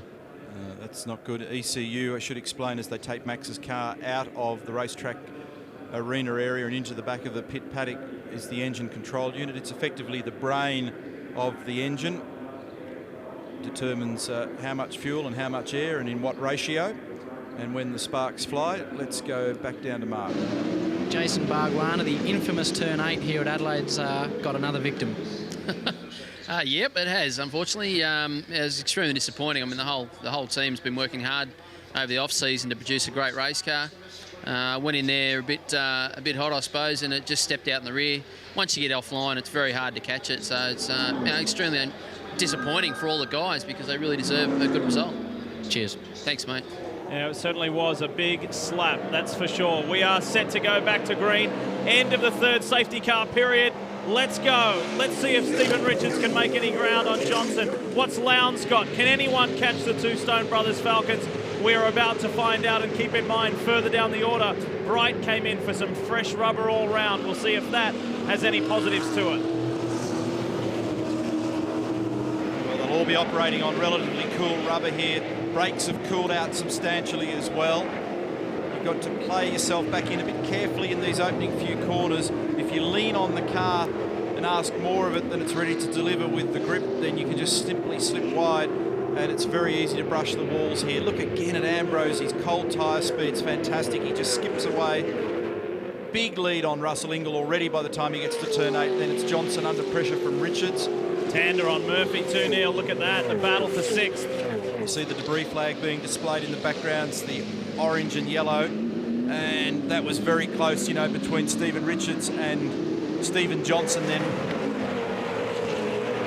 Turn 9 in the past is an area on the track where we've seen that concertina effect occur.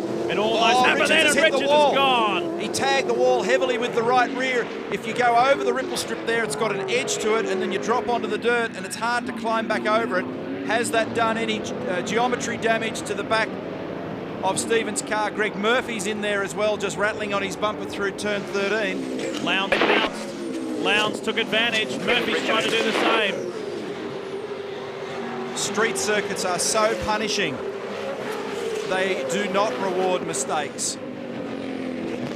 And that's very uncharacteristic from Stephen Richards, who last year did not blink in 2 pressure motor races. And this time on the exit of turn 12, just gets onto the paint, picks up the throttle, slides down the edge of the ripple strip, onto the dirt, smacks and rubs the concrete wall. Now we've got John Bowe and Paul Morris making contact at turn 4, and that's just after the restart. They gather up their act and press on. Meanwhile, Stevie Johnson is still in 3rd position. Craig Lowndes is behind him. Stephen Richards drops a spot. He's got Murphy behind him. They're all looking for ways around that oil. Tander, look at Tander and Murphy forced to go on the defensive line. Almost goes too far and hits Stephen Richards. Now Tander will switch back. Can't quite get there. Garth was frustrated yesterday that he wasn't able to get his finger on the right setup in the HSV dealer team car. Particularly galling, of course, when your teammate's on pole.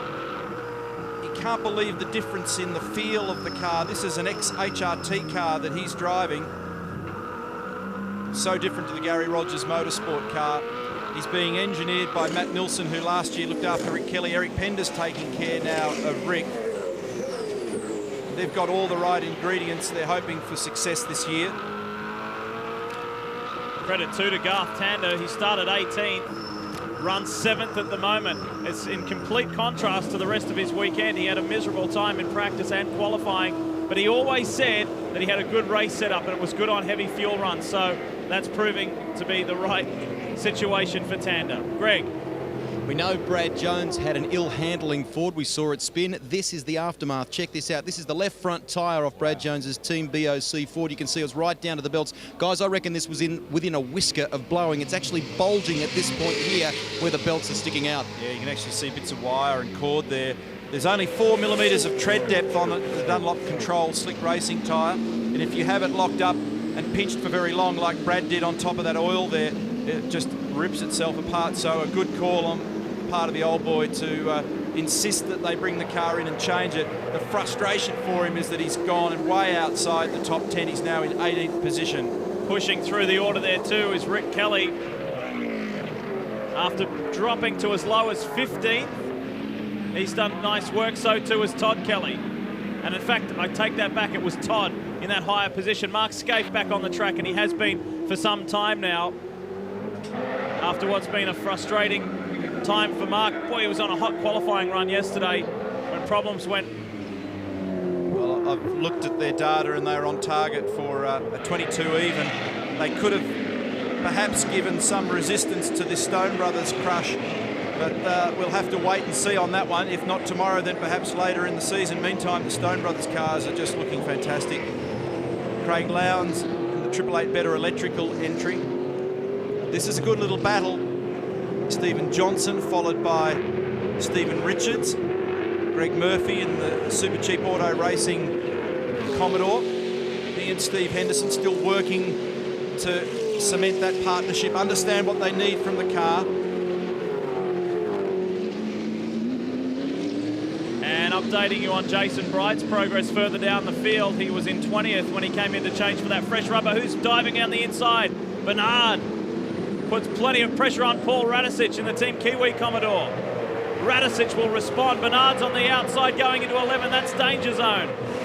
And gets through okay.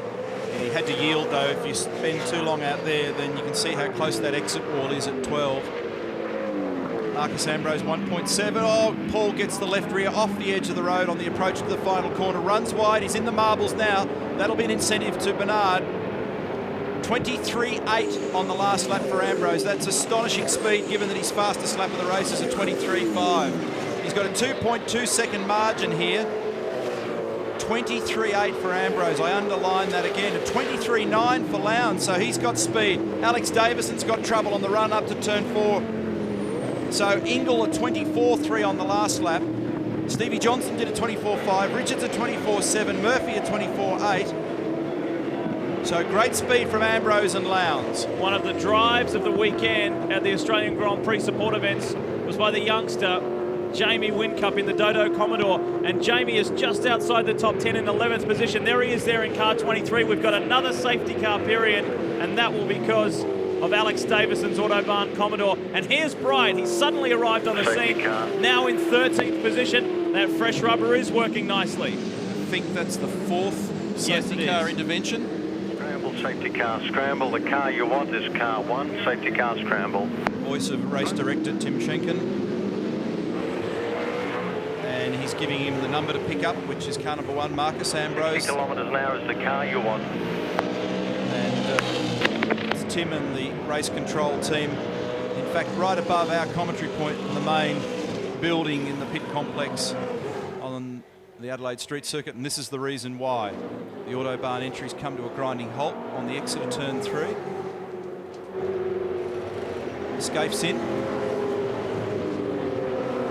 And they're probably rehearsing that one there? all kinds of scenarios. Mark's on the radio. Oh, that's the reason for the safety car, because when you exit 3, you grab 4th gear, you've got a lot of pace heading up to that part of the racetrack. And it would be easy if you ducked out from behind somebody to jump straight into the back of a stationary car. That would kill a driver. That could have been nasty. When you make your run up to the top of Wakefield Street, with all the safety cars, with a lot less fuel. It's Mark Scaife. 200 kilometres an hour is the peak value. Look at the top of pit lane. That's Paul Radicic that's in again.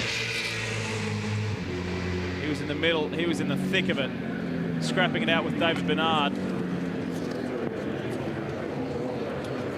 And problems continue for the Team Kiwi car after such a positive start to the weekend. Greg.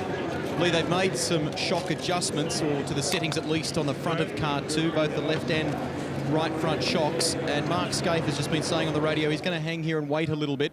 The idea is that they're treating, as you mentioned, this back end of the race as a real test session to sort further. Voice of Robbie Starr there talking to Mark, and what he wants to try and do is just get himself out into some clear track when we get going again, just get a rhythm going and see how car 2 is really performing. You see Mark looking around for where those switches were. They're down on the master console off to the left. This is not a habit that's in the driver's mind at the moment, reaching down and switching the CPS, the compulsory pit stop switches. We're setting up for a break. That net to the left of Mark is to limit his arm and his head and neck in the event of an incident. It's an unusual one. We've not seen that before in these cars. Ambrose and Ingle well in command of this motor race, with Lowndes, Johnson and Richards breathing down their necks. We'll be back after this. For Dick Johnson, he has both his West Point Falcons in the top 10. What a way to start the new season. For Stone Brothers, they've got their cars there. For Murphy in the Super Cheap Commodore, he's in the mix. The 888 Ford of Craig Lowndes. And Stephen Richards, he's still in this mix, and so too is Garth Tander. And Todd Kelly, in one of the drives of the day, has worked his way back up into 9th as they fight over Grill Estate in turn 9. Someone's run wide. That's Jamie Whincup. He's lost 2, if not 3 positions as Bright pounces. So too does Rick Kelly and Paul Wheel. Jamie reappeared out of the mist there from a long way left, didn't he? Once you get shuffled in this pack, then it can really cost you dearly. And they show no mercy, the fellas that have been doing this for a while. They get you in a position where they can hold you down. They will do it. Ambrose, standing lap there. Sorry, I should say flying lap at 1:24.2.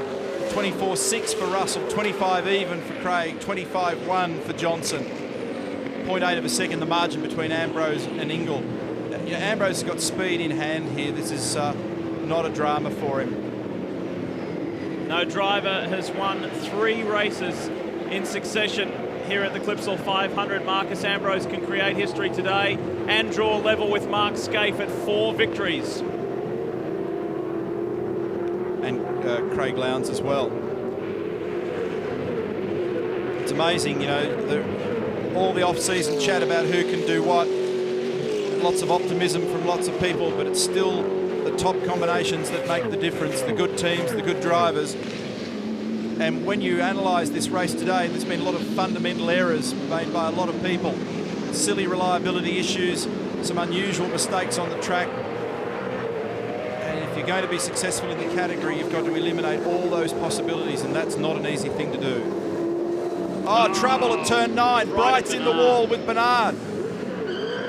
Bernard's up and running. Bright's buried, and the splitter is off the front of the car. Greg? The message from Jason Bright to FPR via the radio was, I don't know what happened, guys. Something broke in the front end, so it does sound like he was a passenger. Turn it off and you'll get reversed, Jason. Turn it off. You'll get reversed. Phil Keed on the radio. He can't, when he's been unable to select reverse, which is not easy to pluck in these cars at the best of times. Phil suggesting switching it off, try and grab reverse. Start it in gear, in reverse. And he's got that. You can see the way the wheels were working then. And he can drag it out, but he's going to have to come back and get a new nose for the car. Thankfully, we avoid another caution period as Jason Bright and his Cat Ford make their way back. Big. Okay, Brighty, so get this lap, mate. Lap. And Phil confirming pitting this lap, and that's brake duct and radiator intake damage on the front of that car as well. The yellow flag, a stationary yellow up there on the left of screen. This scrap in the top 10 is becoming even more intriguing as Glenn Seaton is now under increasing pressure from Todd Kelly. Stephen Richards is trying to do something about Stephen Johnson. The 2 second-generation racers. Good, solid starts to the 2005 season. Stephen Johnson in the foreground, Stephen Richards behind him, both sons of famous and successful racers. There's Glenn Seaton in the background. He's been a little bit worried about just getting the right handle on the setup of that car this weekend. You get such limited test and track time It was right here that he just wasn't totally comfortable, but he's in his rhythm now and he's trying to make sure that he can keep that 22 car at bay. Todd, though, up the inside under brakes. It's so close. It's very rough up there. Getting the car to read the road there is really important. Typically in this event, you see some kamikaze moves going into turn 4. The boys have been playing pretty nicely today, but there's been some good, stylish, professional passes so far. Some good heads-up driving. But can Seaton sustain? Can he handle this pressure? Kelly will set up for a move going into turn 9 for sure. He'll stay in Glenn's draft, but he's not quite close enough at the moment.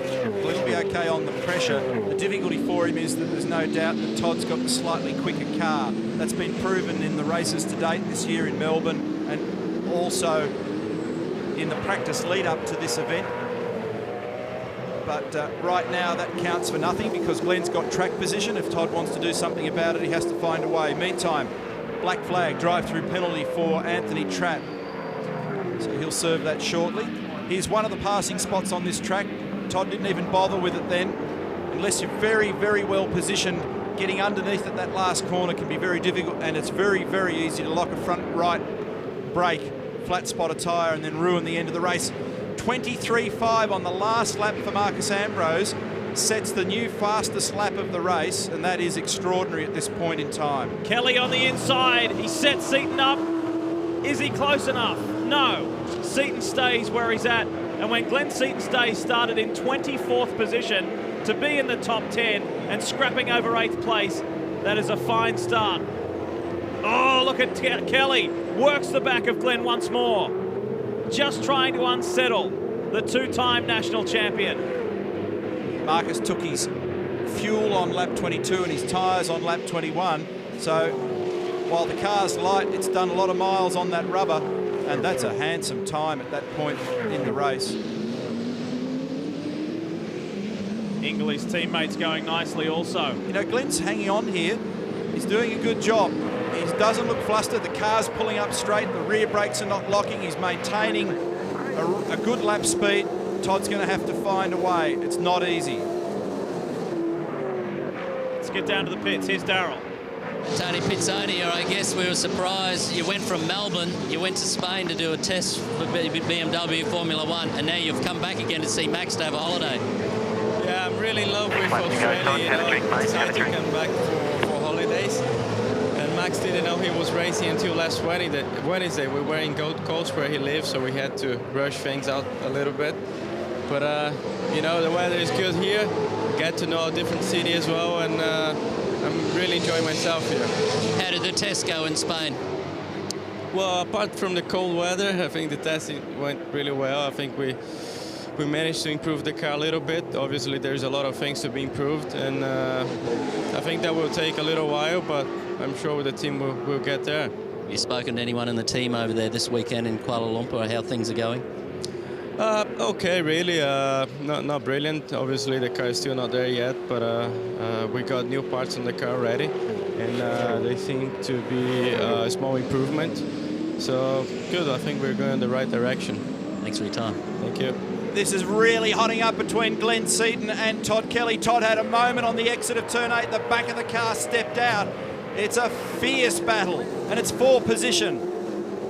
8th and 9th, believe it or not, and they're fighting tooth and nail. 73 down of 78. Holden versus Ford, Seaton versus Kelly. A little bit of bonnet damage on the front of the 22 car.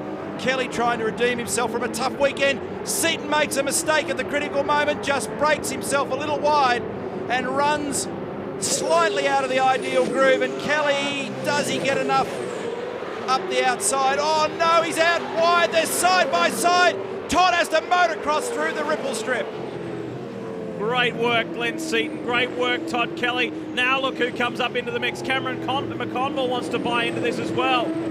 For Todd Kelly, who started the weekend perfectly, he was fastest in the first practice session. Then there were troubles, and he had to work extra hard in qualifying, and he's worked very hard in this race, and he continually just works the back of Seaton, trying to unsettle him. And he hasn't achieved that as yet. He hasn't been successful. Glenn is holding on. Absolutely, and that's frustrating for Todd if he feels he's got a little bit of extra speed, but it's all fair at the moment. He's just got to find a way around cleanly. And everybody in race control will be watching very carefully to make sure it is a clean battle. McConville's in behind, so Todd can't get too adventurous with his race line, or everybody else will buy into it as well. Hard to divert our attention, but a quick plug for coverage of round 2. Oh, contact! Contact between Kelly and Seaton. And the front of the HRT car now starting to look a bit more heavily caved in. Could that give him some cooling grief? How cool is Glenn Seaton? He is Keep your head handling now, this Todd, mate. Keep perfectly. your head now, mate. There's only 4 laps to go. Just ease up, mate. Ease up. So the message comes clear on the radio from Matt Crawford. Ease up. We want to get this thing home. They've had a hard weekend so far down at HRT. You don't need to get within sight of the flag and then turn it into a Meccano set mess again. 16 cars on the lead lap of the 34. So virtually half the field on the lead lap. That's impressive. If he just gets himself in an ideal position, not too close to the back of Glenn in the wrong spots, he might be able to get down the inside at turn 9, maybe.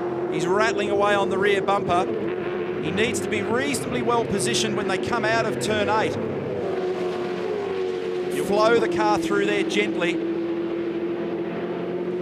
No, he's not quite close enough at the moment, and it puts him on the dirty side. He's going to have a think about it though.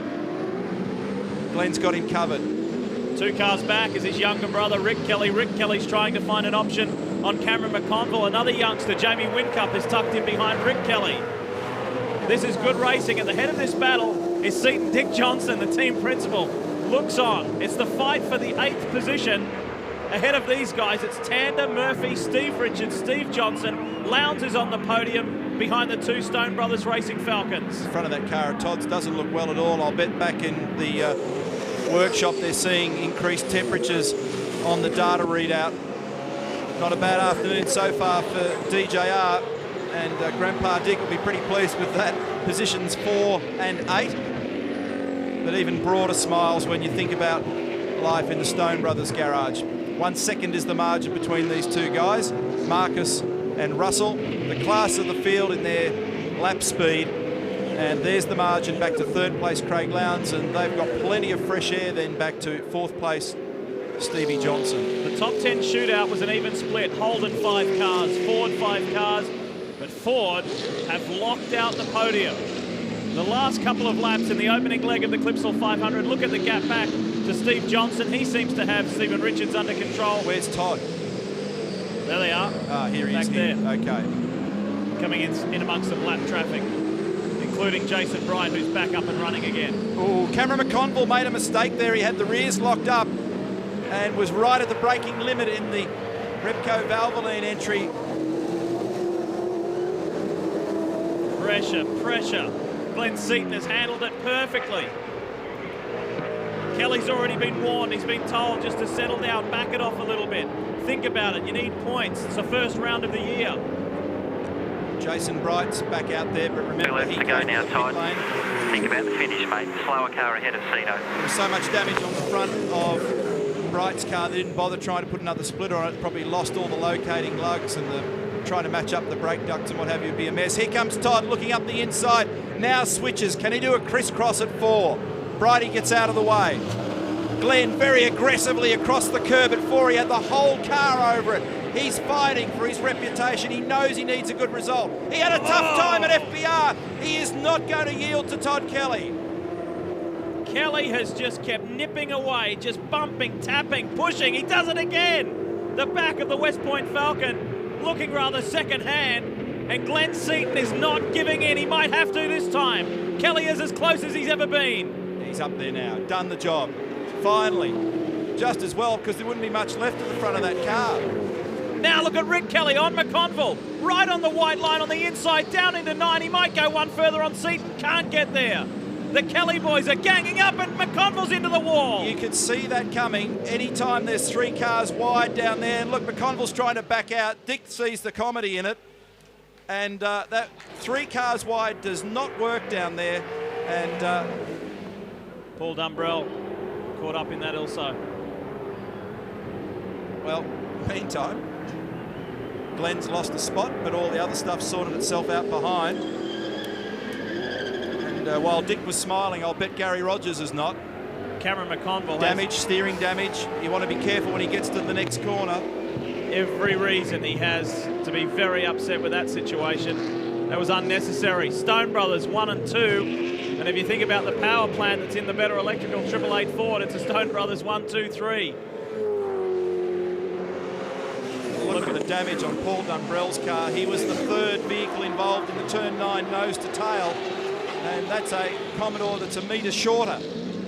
We've seen narrow Falcons and short Commodores today. Marcus Ambrose in the #1 Pertec Falcon.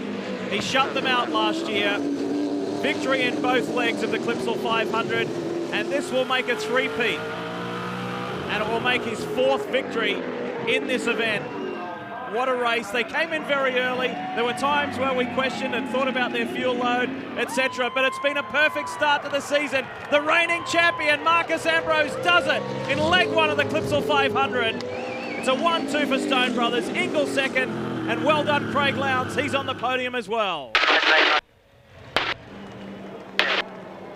Brilliant performance from Stephen Johnson. The West Point Falcon comes in 4th, ahead of Stephen Richards and Greg Murphy, and Garth Tander, who worked very hard throughout this race to come from 18th to a final position of 7th.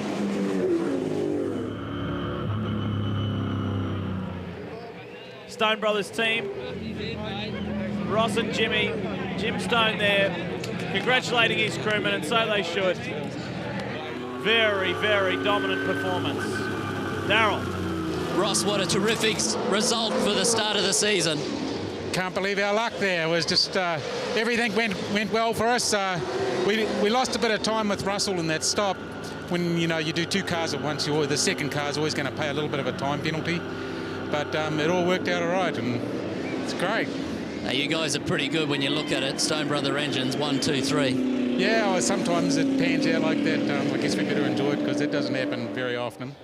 I think you're underestimating it, Ross. Oh, I don't know. It's just so tough, Some of the guys made it easy for us today in that there were some good guys that just weren't there to really hustle us. Thanks, Ross. Yeah, good on you, mate. The enforcer, Russell Ingall, picks up 2nd. Good championship points. Solid start to the year. And Marcus Ambrose. The Ambrose steamroller continues. There's some telling shots in that race. The car behaviour of their cars versus the others.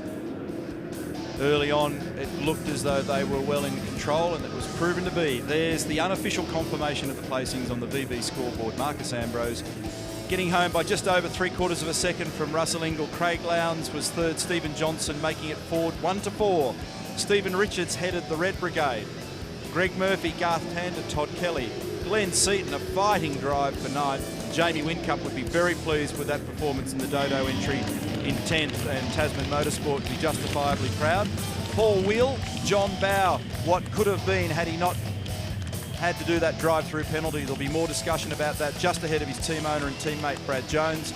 And then you can see those that were further out of touch for various reasons, and we will expand on all of that throughout the remainder of our telecast. And of course, we're on air again tomorrow. And the thing I was trying to squeeze in earlier, Lee, but I couldn't. Malaysia. We also have round 2 of the FIA World Formula 1 Championship from Kuala Lumpur this weekend as well, in our Network 10 motorsport coverage. Well, there were some minor incidents throughout the race. 2 major crashes. Steve Ellery, Jason Bargwanna. And there's our race winner. 3 in a row now. The 2 legs last year. The opening round, opening leg right here. The crowd love him. The 2-time and defending champion does it again.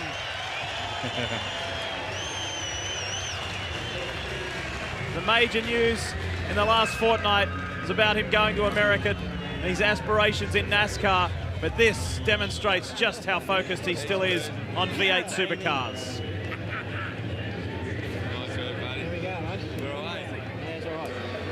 Barry Hay in the background there, Russell's engineer. We're away is the comment, and that is apt, isn't it?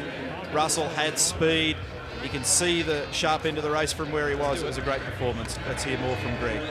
And it was a sporting congratulations as well from Craig Lowndes. How does that feel, Marcus? Back to back, good start. Fantastic start to the year, but I tell you what, Russell Engel didn't make it easy. It was a really tough race out there. He pushed me in the early part of the race, and we were flat out there. I think we set the fastest lap with about 5 to go. You know, it was a really hot pace, and great for the Stone Brothers, great for Ford. 1, 2, 3. We're back. You were just saying prior to the race how concerned you were about the changes to the sporting regulations. It seemed like Stone Brothers read the race again perfectly. Well, you know, it's not rocket science. You've got to make sure that you just got enough fuel to get to the end and get all your stops out of the way early, and that's exactly what we did. Got the track position, the rest is history. Go and enjoy. Thanks, mate. Russell, you pushed your teammate all the way. Second, congratulations. Yeah, no, very happy with it. I mean, I could see Marcus was trying. He got crossed up a few times, but, mate, I couldn't get over how much the same. He had a slide, I had a slide in the same corner. It was like, just like we do a synchronised driving there, and we're sort of trading fastest laps, but, look, good race, and I think he knows I'm not going to settle for second, so we're going to push on, and he doesn't want to let me get in front, so all good. Car's great, so I feel good. Mate, press on tomorrow, eh? Bring on tomorrow. Congratulations. Darn right. Craig, what a way to start the year with a new team in Triple Eight. Yeah, look, it's great. It's the car's been working well. We had our ups and downs at the Melbourne Grand Prix, but really we sort of changed the car as the weekend went on and made it stronger. We ended up 4th, and really coming to Adelaide, we were full of confidence, but you never know. There's a great deal of depth in this competition here down pit lane, and you just got to stay out of trouble. There's a little bit of carnage at the start, but we managed to keep out of that. Sort of zero in on what we had to do. We sort of didn't have the best strategy, but the car was very good. Thanks, Craig. Thank you. It will be an all Stone Brothers front row for tomorrow's second leg. There they are. Marcus Ambrose, Russell Engel, and a clearly dominant performance today. They've started their 2005 season in the best possible fashion, but watch out for Lowndes. He was fast today too, wasn't he? It will give us plenty to talk about heading into tomorrow's race. Time for another break, but we're not done with yet. There'll be more from Adelaide. Marcus Ambrose does it again. He and Russell Engel starting 2005 where they finished 2004. A couple of notable performers though. One of them was certainly Garth Tander. Started 18th, finished the race in 7th position. Todd Kelly started the race in 15th, and Lee Diffie pointed this out through the course of the race. He finished the race in 8th position. An extraordinary performance that, given all the trouble he had after being the fastest practice performer yesterday afternoon. Let's go to Greg Rust. Well, yesterday we had a record crowd here on the streets of Adelaide, and today another bumper crowd to witness a fantastic opening leg of the Clipsal 500. A Ford 1, 2, 3, a great effort by the Stone Brothers, a 1, 2, Triple Eight finishing in 3rd, and there were Stone Brothers engines in all 3 cars. What about a nice round of applause?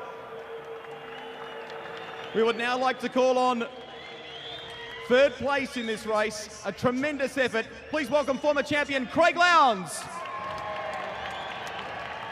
Come on over and say a few words, Craig. Race. Yeah, it was, Greg. Really, we didn't have the best strategy in the race, but the car was sensational. The guys at Team Better have done a great job over the weekend. We buggered up the top 10 run. We had some obstacle course, but really the car is strong. We're consistent, and hopefully we're back. How was the car toward the end of the race? In the shootout yesterday, it looked like a little nervous car, but it looked quite strong today. Yeah, we made some changes for the top 10 and it didn't go our way, but we put it back from what we had, what we ran in practice 2, and the car was sensational throughout the race. We made some bar adjustments like everyone, and really looked after its tyres. The car was consistent, but really it's a credit to the boys because look, this is the best pre-season I've ever had, and I'm sure at the boys, and really it's a credit to them to really get the car running. He is back on the podium at the Clipsal 500 for leg 1. Craig Lowndes takes 3rd today. 2nd, the hometown hero, and crucially, he was able to shadow his teammate for almost the entire race. Give it up for Russell Engel. Come on over, Russ. That car was a jet today, and you were going stroke to stroke with Marcus, weren't you? Yeah, no, look, I'll tell you what, the Caltex Falcon, she was on fire today, and just really happy with the boys, for screwing such a good car together. We debuted it at Grand Prix, and it went real well, and today she's just on fire, and look, it's really good. It's pretty special too. I've got my dad over here in the Clipsal tent, and mate, he's the one that paid for my go-kart days that got me in this game, so I don't think I've actually paid him back yet either, so maybe with the prize money I'll pay him back, but look, it's great. It's a great crowd, great event. Mate, all we've got to do is go one better tomorrow. We'll give Marcus a bit of a scare, I think. What do you reckon? 2nd place today. And he may just do that tomorrow and repay his dad. Russell Ingall, second in the opening leg of the Clipsal 500. How about a nice round of applause for the defending champion, the defending winner of this event, and he started again in fine style. Marcus Ambrose wins leg 1 of the Clipsal 500. Well, how do you feel after 250 Ks? Oh, it's been a great day for Ford and a great day for Stone Brothers Racing. Russell really made me work hard for that win, but really proud for everyone. We put so much work into this team, and it's just great to get success like this. Go for broke tomorrow. There he is, Marcus Ambrose, looking to do it again tomorrow. That's the 1, 2, 3. The boys will get their trophies very shortly. We'll take you back to Billy for now. We'll call upon... Well, only 5 of the cars that were in the top 10 shootout finished in a very prominent position here this afternoon. It was a race of high attrition, as you would expect on these mean streets of Adelaide. A couple of very interesting points, though. No doubt the Stone Brothers cars are exceptionally quick yet again. But a focal point, Lee Diffie, will be the battle between the 2 guys on the left of your screen, Russell Ingall and Marcus Ambrose. And just how serious is the Ingall challenge? Well, we know Ingall's serious, but how much will the team let him threaten Marcus? Because we know how tough his style of racing can be. Oh, it'll be a fair fight, Bill, no doubt about that. They'll let Russell go at Marcus as hard as he possibly can. It's one team, but 2 mini teams, if you like, within the Stone Brothers organisation. So if Russell can win, they'll most certainly let him and encourage him win as the boys celebrate now. I think there's some interesting Holden drivers out there, though, who can challenge these boys tomorrow. Stephen Richards will start higher, and he was there today until he made that slight error. It's very encouraging for Garth Tander. And Todd Kelly had brutal speed today. You know, obviously, we saw him engaged in that battle with Glenn Seaton lap after lap. But Kelly will be one to watch tomorrow, I'm sure. Ross Stone made a very good point, didn't he, when he said that there were other guys out there who were definitely quick, but through either strategy or misfortune were unable to seriously threaten Russell and Marcus at the business end of the race. Big day again tomorrow. I hope you're looking forward to it as much as we are.